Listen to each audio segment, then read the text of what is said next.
Hi, I'm Dr. Josh Hand, and I want to welcome you to Lifestyle Locker Radio. It is here where we talk all things lifestyle, from fitness to nutrition, peak performance to longevity, awesome relationships to inspirational stories. We take you on an amazing journey to all things life and lifestyle. Enjoy the ride. And for today's guest, if you want to learn more than they're going to tell you on this show, I urge you to scroll down, check out the show notes to get a detailed bio and everything you need to know about our guest today. We also encourage that you comment, review, and share this show if you are enjoying it from wherever and whenever you're listening. Lastly, we encourage you to check out all the links that we provide in the show notes. They are there for you, for your health, for your lifestyle. We ultimately want you to unleash your human potential. So dive into this episode. We'll see you on the inside.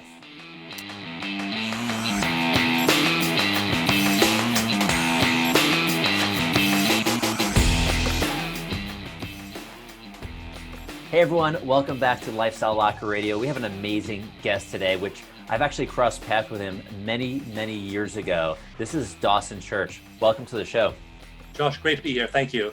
Well, I'm very excited. I've been engaged with meditation, things that you are beyond an expert in at this point. And I love, as I'm about 70-80% through your last book, which is Mind to Matter. And my mind is exploding. So I'm very excited to have our conversation today. So why don't you tell the audience a little bit of your story? Like who is Dawson Church? My mind exploded as well as I was working on the book and just reading the research.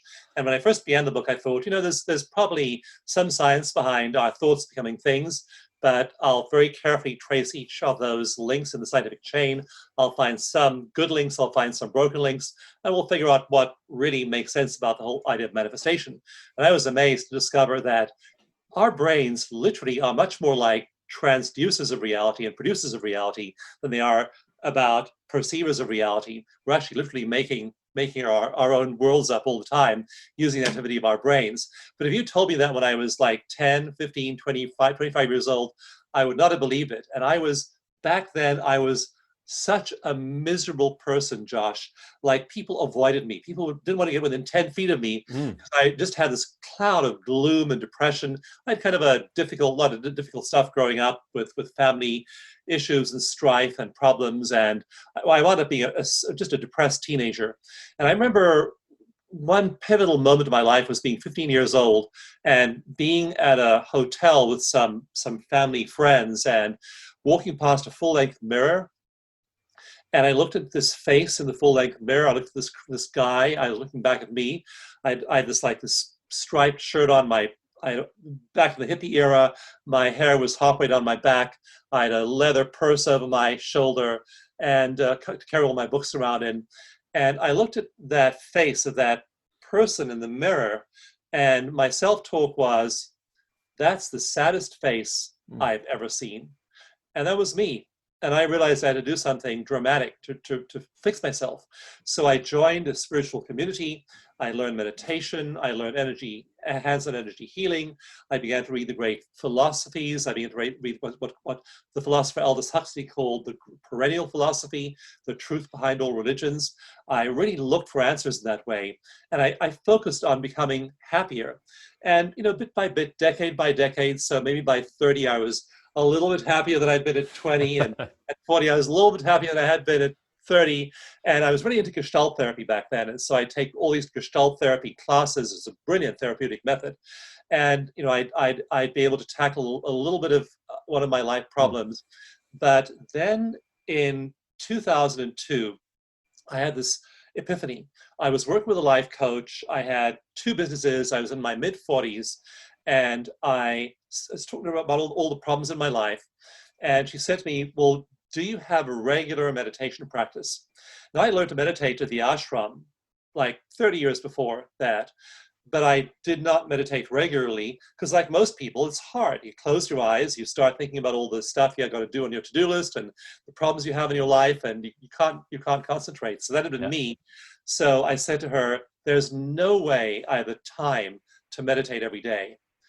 And as I said those words, I realized I'd both given her an argument against, and for meditate every day.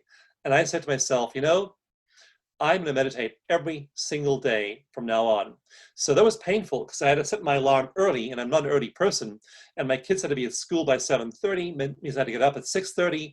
So to meditate, I had to set my alarm for 5:30 a.m. I thought, does the hour 5:30 a.m. even exist in reality? Because I was a night owl. But I set my alarm that next day, and I meditated, and the next day. Now, I didn't have any great breakthroughs at first. But after a month, after 2 months, after 3 months, after 6 months, I began to shift. I then discovered energy therapies. I began to get into energy medicine more, energy healing more. I learned EFT tapping. I learned a whole bunch of different things, techniques in the next 2 or 3 years. And my life changed dramatically. And problems, psychological problems like procrastination, like being overweight, like relationship sabotage, all kinds of problems I'd had literally for decades and made incremental progress on with regular therapy. Suddenly, I was blowing them away one after the other. Wow. And so then I got into research seriously. I retrained myself, went back to school, got my PhD, which I'd begun 30 years before, 25 years before at Baylor University. So I did all these things. And then finally, I realized at a certain point, I'd become a seriously happy person. People that hang around me, they say, Dawson, you're the happiest person I've ever been around. And I just am. I find life just full of humor and wisdom and joy and grace and wellness and exuberance. And so that's really been the process I've shared, not just in my life, but in my books. I retrained myself to look into science and find the hard evidence for a question. You want to know what the reality is?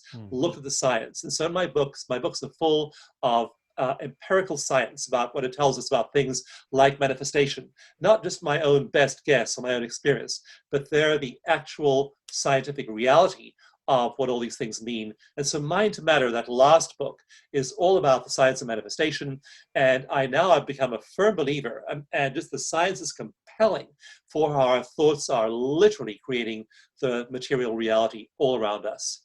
Yeah, and that's quite amazing. And when you look, when I was been going through the book and going into like the quantum world and getting into, I mean, you get so sciencey in the book. It's actually really great to see that you can take what people have called woo-woo for so many years and bring it into the most modern, let's say, hardcore science there is with quantum physics and quantum mechanics. And it's pretty powerful. And the stories, for those of you that are going to read the book or have read it, the testimonials, the stories that Dawson shares are mind-blowing, to say the least.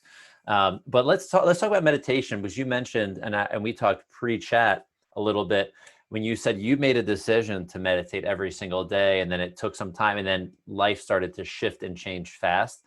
And I had told you I've been on and off meditator for a pretty long time, for years. And I now track meditation, so I know every single day I do it. And I said, I told you I hit day 90 today, like day 90 in a row. I have not missed a day. Some days have been twice a day, and I feel great. And you were saying, well, there's a reason for that. So There's a what's reason for that? Yeah, And there's a really important biological threshold you get to at a certain point. So initially, people try and meditate, they close their eyes, and the way the brain works is very interesting. And I've been working on a new book called Bliss Brain, which really explains this in much more detail. So Mind to Matter has all this brain science in it, but I take it a big step further in Bliss Brain.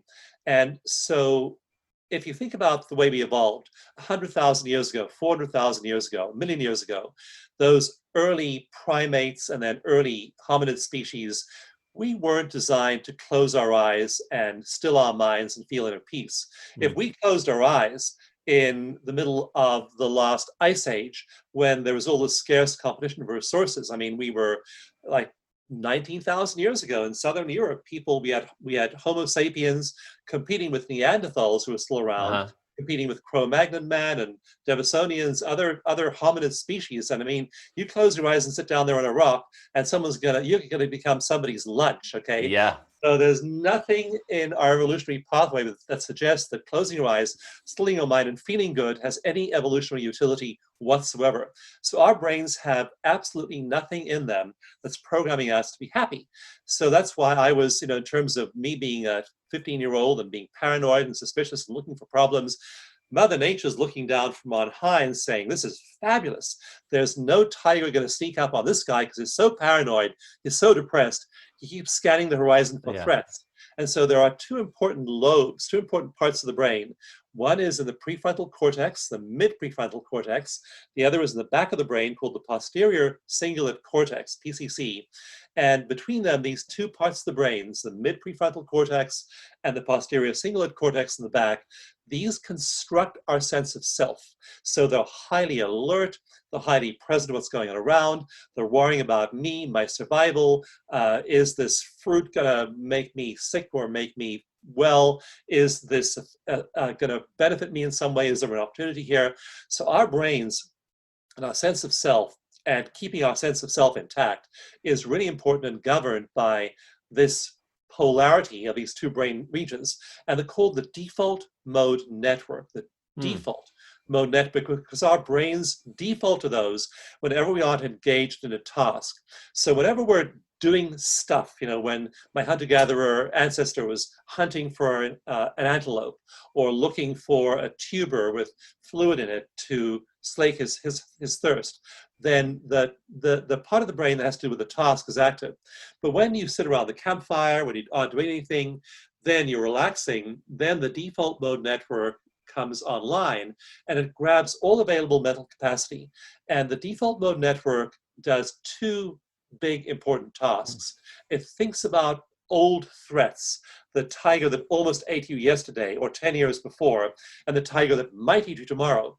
And there are no tigers nowadays. So what happens is, for the meditator now, the novice, you sit there, you close your eyes, and you default immediately to the past and bad stuff that hurt you in the past and bad stuff that might happen in the future.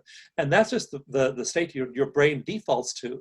And you start to feel awful. You don't feel good at all in meditation because now your brain is defaulting to that state. But if you experience if you're able to just slip out of that state for a few moments, and there are skills you can use that'll trigger a shutting down of the default mode network, and you can start to enter the bliss and the ecstasy of the mystics. And in Mind to Matter, I call that non-local mind. So now you're letting go of local mind, the local self, the default mode network, and you shift into non-local mind.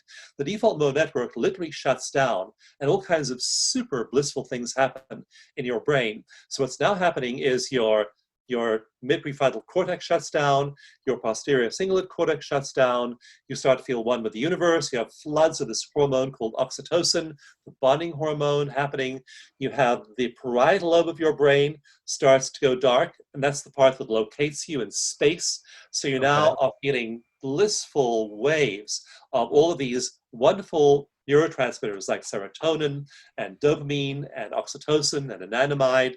But your brain selfing capacity and the default mode network are shut down, and now you feel one with non-local mind and everything. And you do that often enough, do that for a week and a month and a year, you start to activate these neural circuits, and within a week or two, they get bigger and bigger and bigger and bigger, and it gets easier and easier to slip into that blissful state.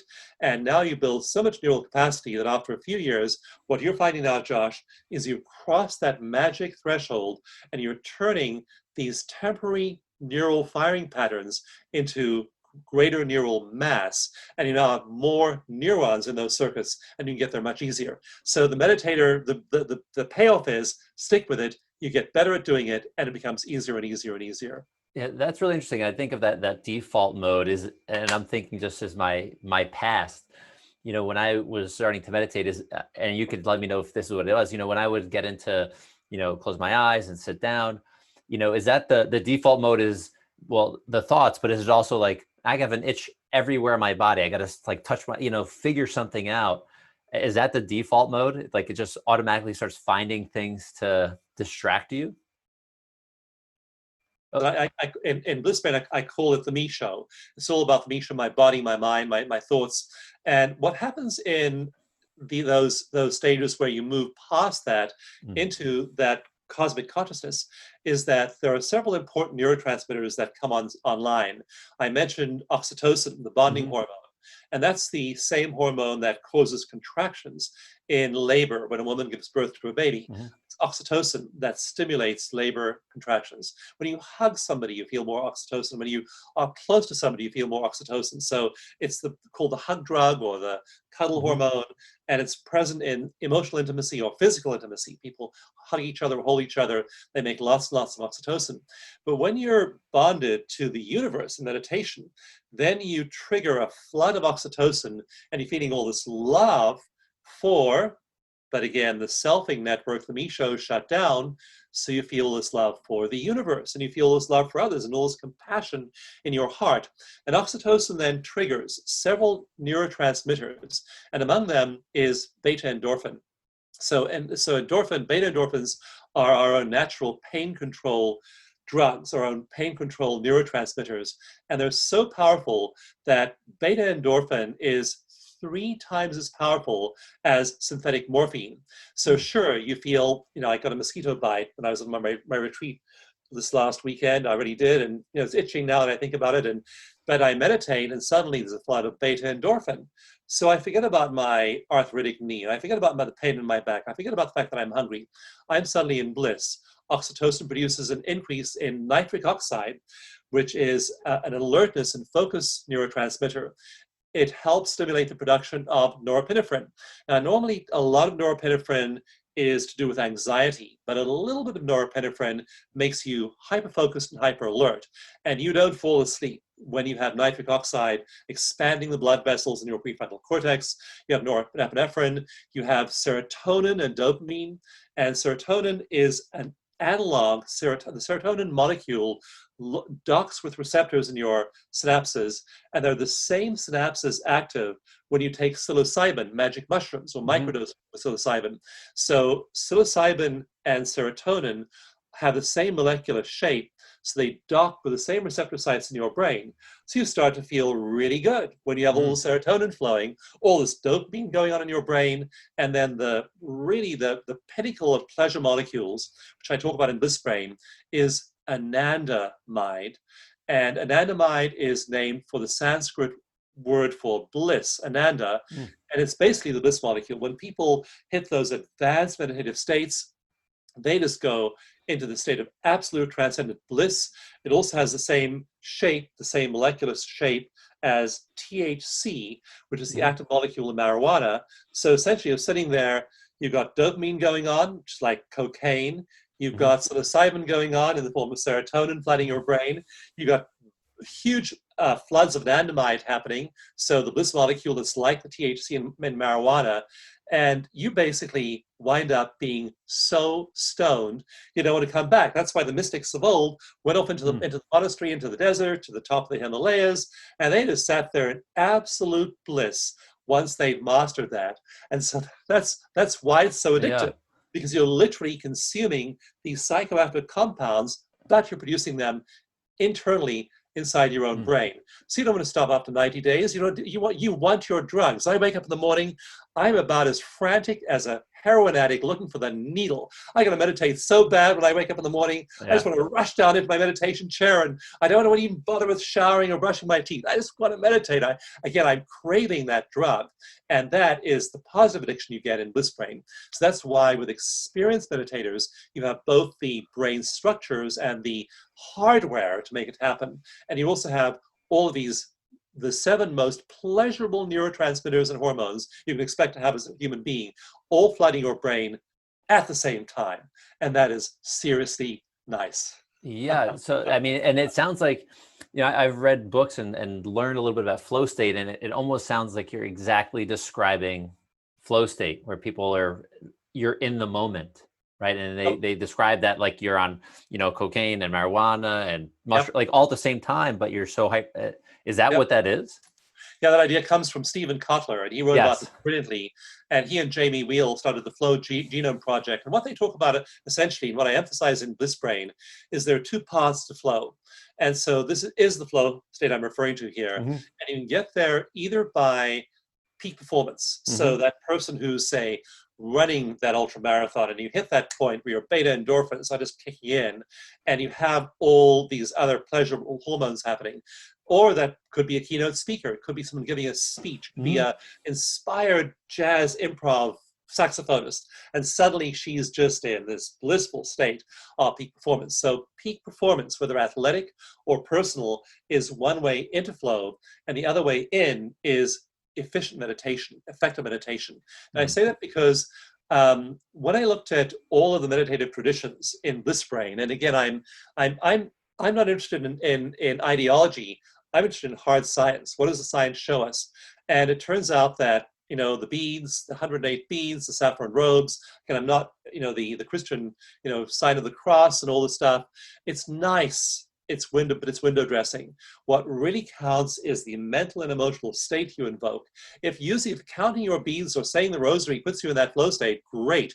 Use those trappings. But I strip it all down in Bliss Brain and say, these are the neurochemicals you have to evoke. And if doing it through movement evokes those neurochemicals for you, use those. If doing it through athletic performance is your path to flow, use that. But it's not in all the spiritual trappings around meditation that we find effective meditation. And in fact, when I look at the science, it turns out most of those things are a distraction to effective meditation. So you have to do a few really key things that put you in that flow state. When you do, you're just there like in moments, involuntarily, and you feel seriously good. Okay, so that was going to be my next question. You were saying like between movement, like as an athlete, or through meditation, are the two big ways to get into that flow state. Is there a medium, a happy medium where I could be with my patients, or I could be with my wife, or whatever it is, and I can get into that resonant, that flow state, without having to be in a meditation or out having to be running 50 miles or 100 miles? Yeah, and in fact, when we look at the MRIs of adepts, so adepts are people who've done at least 10,000 hours of meditation. Some of Okay. the adepts that I talk about in my book, Bliss Brain, have done 60,000 hours Wow. of meditation in their lifetime. They've done like Tibetan 3-year, 3-month, 3-day retreats, and they've done maybe 5 of those retreats in their lifetime. They've spent years, 10 to 14 hours a day in meditation for extended periods of time. And we see extensive changes, remodeling in their brain. But even when you do a little bit of it, you start to feel better. And so there is a case history in chapter 1 of Mind to Matter that just blew me away. And I talk about the science, I describe the studies, but then I say, and here's a person who did this, and here's what happened. So here, this guy called Graham Phillips is the host of a TV show in Australia called Catalyst. And they did a whole show on him deciding, this hard-bitten investigative science reporter deciding to try meditation. Now, he's a bit of a skeptic. He didn't really believe in it all, but he said, I'm going to go on an 8-week mindfulness meditation course, and I'll take my whole TV crew into a lab at a top-notch university. Well, I'll have them give me all these tests. I'll do this 8 weeks. I'll have them retest me again on camera. And he did just that. And they found that in 8 weeks, all kinds of shifts happened in his body, in his brain. Several regions of his brain added so much neural tissue as they were firing and wiring together that he had 3 or 4 percentage points increase in certain brain regions. Now, to get 4 percentage point bigger part of the brain is a big deal in 8 weeks. But one part of his brain in that mindfulness course grew by 22.8% in just 8 weeks. And that's a little structure in the center of the brain called the dentate gyrus, which helps you regulate emotion all throughout the brain. And so it regulates frustration, resentment, anger, blame, shame, all these negative emotions. And you become a much calmer person. And by firing that for just 8 weeks, it grew, the volume of neural tissue in his dentate gyrus grew by 22.8%. Now, Wow. that's a whole lot more Yeah. hardware available to manage your irritation toward your son or your daughter or your wife or your husband or your teammate, or when the world's going crazy, all the stuff. You sit there and you're really calm because you have a bigger, physically bigger volume of neural tissue in your dentate gyrus. So it's making a big difference in all your relationships as you build up all that brain hardware. And that's huge. That's really amazing when you talk about emotional change, like they having growth in an area that can regulate emotional capacity to deal with all of these things. And I just think about the world that we're living in currently. Like, what is the biggest thing that's going on in people's lives is fear, worry, anger. All of these things are going on in massive places now, massive ways around the world. I think meditation can be such a massive solution. I mean, if we, if everybody started meditating, I mean, you tell me a time, but I would say if we all started meditating 20 minutes a day, every single day or more, I think it could be profound. It would be profound. And in chapter 2 of Mind to Matter, I talk about this phenomenon called emotional contagion. And researchers in the 70s began, actually, it was a funny story. The main author that we associate in science with this field is called Sigil Barsaid. And Barsaid was working in an office in the 70s and realized that the emotional tone of the office, how people felt in the office, really was really good some days and really bad most days. And realized that the times it was better was when one particular employee was out sick. When that person was not in the office, everyone else felt better. And Barsaid realized that this one person actually was producing emotional contagion like an infectious disease all around them. So now there's been all this research, 30, 40 years of research into how our emotions affect those around us. And it turns out that in some giant long-term studies, researchers have found that if I am happier, if I, Dawson Church, am happier, then the person who lives next to me, who I see occasionally, is about 35% likely to be happy, or about 35% happier if I'm happy. So my emotions are transmitting themselves to my team members, to my wife, to the people in the grocery store. I went grocery shopping a couple of days ago, and I just smiled at the woman. I put it in my face mask and said, I'm smiling behind my mask because I really enjoy coming here to the grocery outlet. And I just love the people in grocery outlet. They're so nice. And then she didn't have she had a full face transparent mask. And she smiled and she said, oh, thank you so much. I just needed to hear that today. And then she turned to the person bagging groceries behind her and said something nice to her. And so that's emotional contagion. So Yeah. the person next to me is 35% happier. The person next to her is on average 15% happier. And the person next to her, who I didn't even know, I've never even met, is 6% happier. So there are 3 degrees of contagion that occur around us when we are happy. We are making the people around us happy. And if everyone meditated for that 20 minutes a day, Josh, they would be happier. They'd be agents of positive emotional contagion. And then everyone around them gets happier. So it may seem selfish and self-centered. Actually, it's not. If you get happier, you're suffering more cannot relieve the suffering of others. You can't suffer enough to make people around you suffer less. If you get happy, your emotional contagion is affecting people 3 layers out and can be affecting 100 people a day. So that is truly the answer. Yeah, that's amazing. And I'm just thinking about, my practice, small and large offices. This would be, I think, such an added benefit if teams or offices would show up 10, 15, 20 minutes before they had to, and everybody just sat down together and maybe in a guided meditation or even just in silent meditation for those 10, 15, 20 minutes. I mean, what kind of impact would we have on our companies? Well, actually, what I've been playing with recently is putting people into group flow. So individual flow is great, but in Bliss Brain, I asked one big question that no one's actually ever asked before in science. I said, we now have enough MRI research over the last 20 years to know what produces the best neuroplasticity the quickest, which meditative practices result in that rewiring the fastest. And one of the ways of doing it, there are 3 triggers that rewire your brain faster than anyone else. One of them is doing it in groups, one is doing it in the most intense way, and the one is being in compassion. So doing it in groups, I've been really playing with group flow and occasionally working with say a board of directors or a nonprofit or a team.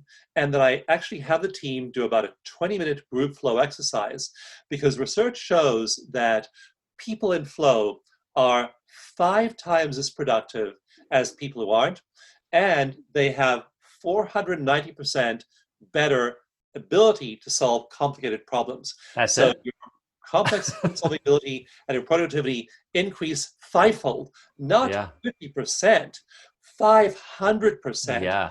If you're in flow. Now, if you put a group together and bring the whole group into flow, so I've been doing it with my own teams, I've been doing it with teams with other organizations, and I sit there with a board of directors, and maybe we have 12 people in the room, or we have 40 people in the room. So occasionally I've had over 1,000 people in the room, like with Tony Robbins. I did it with Tony Robbins' group, and we put hundreds of people into group flow, and then they start to collaborate with each other. With all of that increased problem-solving ability, you're at a whole new level of function. Yeah. That's, I mean, I think in the health world and in our world, like in that natural health world, this could be massive. I think this is something we're going to have to start to figure out how to implement in our practice, whether it's during the morning shift or lunch break.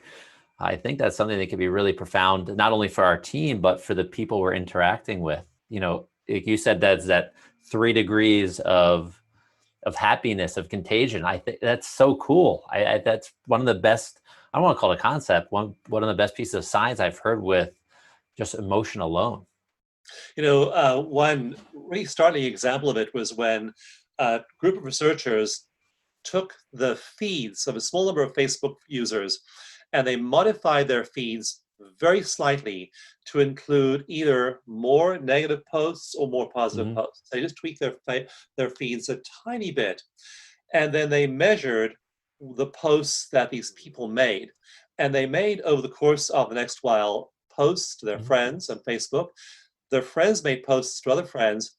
And within 2 weeks, 680,000 people, okay, that's 2/3 of a million people, had experienced emotional contagion from that small group that began a week before.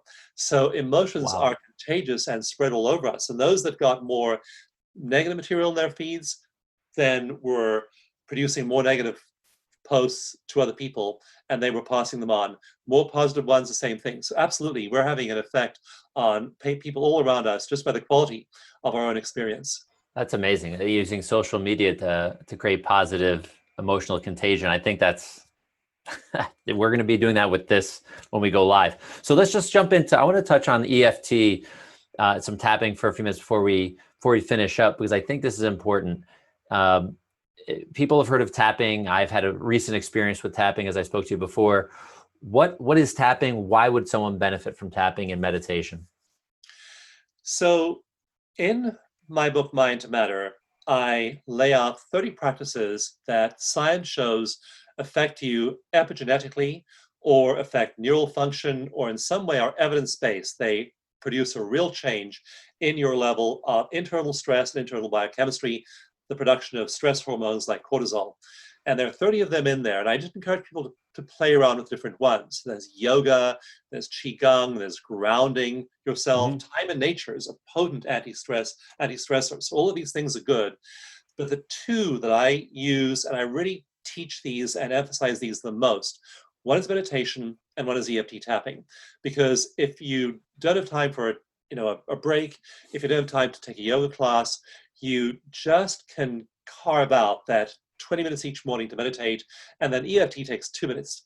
And EFT is regulating the flow of energy through your body's acupuncture meridians. And there are 12 of these meridians, 12 meridians. They have end points, like over here is the end point of the central meridian, over here is the governing meridian, over here is the stomach meridian. And you can measure these with electromechanical devices. They have they have particular electrical charge characteristics and conduction characteristics, so you can measure them with certain kinds of equipment. And when you tap on them, or you use acupuncture with a needle, but that's messy and you need a professional.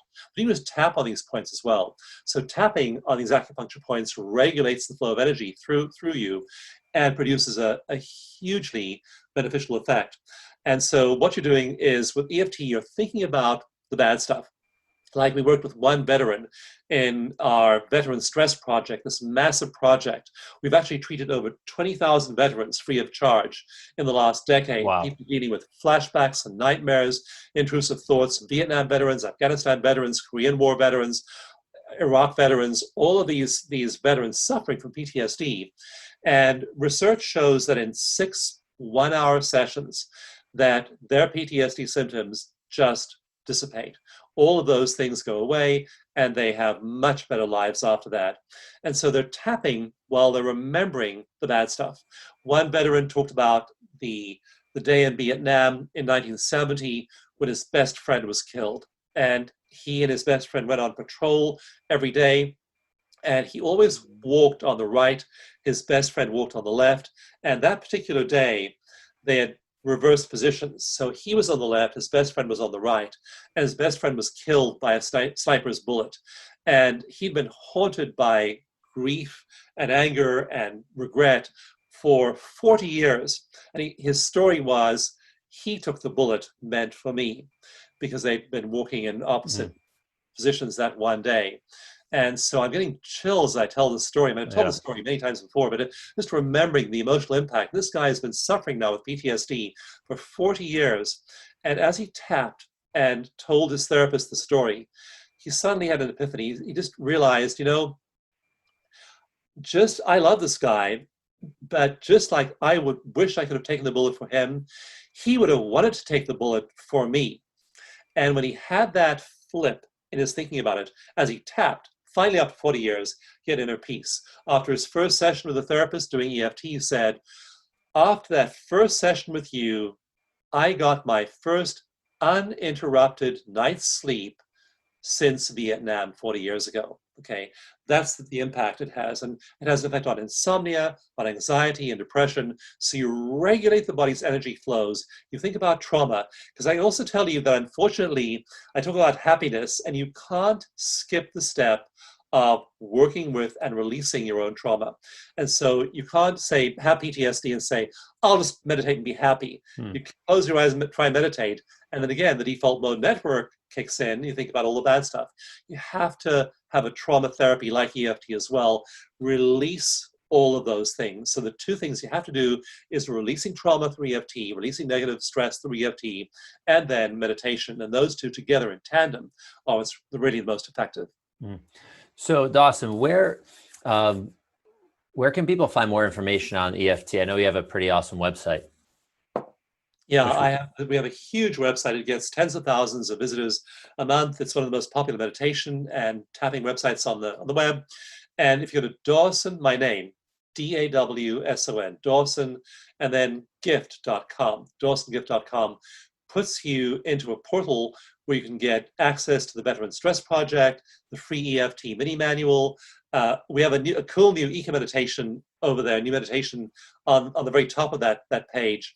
And we found in various clinical trials we've done over 100 studies of EFT. And we've also done several of this meditation method that we teach called eco meditation. And we discovered about 2 or 3 years ago, we had some articles published in medical journals showing that as you lower levels of stress hormones, as your level of adrenaline goes down, your level of cortisol goes down, that all kinds of good things go up. And among them is immunoglobulin antibodies. And these antibodies are the things that bind to the spikes on coronaviruses and stop them attacking your cells. And so if you have lots of these immune antibodies in your system, you're much more immune to viruses. And so we have, so in one study, we found that a weekend of tapping meditation, it raised your immunity level by 27%, and a week of doing it raised your immune level by 113%. So when we dug up these studies we've done earlier, and I've done a meditation at that DawsonGift.com link, And that is actually applying this, doing a little bit of tapping, and then doing eco meditation, doing it to support enhanced immunity. And so you can benefit yourself right away just by using that link and then applying that meditation to the focus of raising your immunity, lowering your stress, lowering cortisol, and then boosting those antibody immunoglobulins. Oh, I think that's great. And when is the new book coming out? When is Bliss Brain coming out? Comes out September 16th. And that's really a thrill. Mind to Matter has been out for a couple of years. It's sold over 100,000 copies. We have almost 1,000 5-star reviews on Amazon.com. And when it hits 1,000, by the way, Amazon's going to give the book a huge boost. So if you've read the book, haven't given it a review yet, just please go to mindmatter.com, click on the link, give it a review on Amazon, because I'm focused on those 1,000 5-star reviews. Josh, we've had so many people read the book and say, this was the book that finally convinced me to meditate. So I want everyone to be one of those people who gets that message, and Amazon's going to give the book a huge boost the moment it hits those 1,000 5-star reviews. Yeah, so help Dawson. I'm going to give my review today. I'm 80% through, 70-80%, so I want to finish the book in the next probably day or two, and I'm going to give the review ahead of time if you don't mind. But please get the book. It's essential to your health, your well-being. And now that we learned, if you go to dawsongift.com, you're going to be able to help yourself increase or maximize your immune function with something that you can do at home. Another tool in the toolbox to keep your body healthy and strong. So Dawson, I want to thank you. This has been a phenomenal conversation. I think I'm looking at the time. I feel like we could talk for a day. But I want to thank you. I want to make sure people are making it all the way through the episode, and make sure everybody scroll down the show notes to check out all of his details. We're going to have all the social links. We'll have the link we just mentioned. We'll have the link to Amazon so you can get the most recent book, and then you can pre-order the new book and get it on September 16th. So thank you, Dawson. It's a joy. I just love doing this work, and this is just taking us, Josh, as a species, emotional contagion. I mean, we're in the middle of all kinds of social upheaval right now. But I can tell you, if you look at the end of Bliss Brain, I look at the 30-year trajectory, the 100-year trajectory, and we are changing as a species. We have an unimaginably positive future in front of us. If you get into the nitty-gritty of each day's news cycle, it's hard to see that. But if you step back and look at the research showing how global wealth is increasing despite the crashes of 1989, 2000, 2008, 2020, despite all those crashes, the average global citizen is 3 times as wealthy as they were 40 years ago. Our lifespan has doubled in the last 100 years as a globe. The amount of literacy has risen.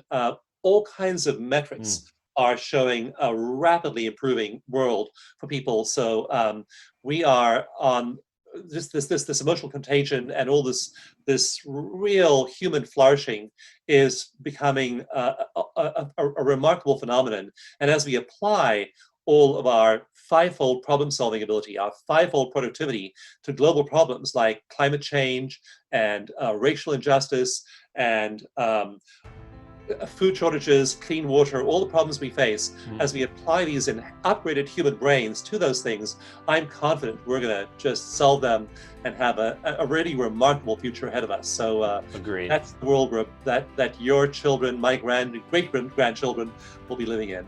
That's phenomenal. So Dawson Church, again, everyone, thank you so much. And we'll maybe see you again. Happy to. Hey everyone, I hope you did enjoy that amazing episode with Dawson Church. How awesome is it to look at life in an optimistic way, to look at the changes we can make today to ourselves, individually, cumulatively, even as a community, and how amazing those changes in ourselves can be to the world. So make sure you scroll down in the show notes, check out how to get his new book, Bliss Brain, and definitely jump into some of his other books, get the free gift, get into tapping, get into meditating, and get into just being that best version of yourself. I know through these episodes of Lifestyle Locker Radio that you have the opportunity to do that. I truly hope in this episode that you take something home with you to apply. And I want you to remember this, that this episode and all these episodes are sponsored by the 3065 Lifestyle Shift Program. Right now, we're in a global pandemic, and movement, health, eating right, and having a community of healthy people around you, even digitally, can be beneficial to your health. So check out the details about the 3065 program below, and we'll see you on the next episode. Have a great day, evening, or night. We'll see you soon. Bye-bye.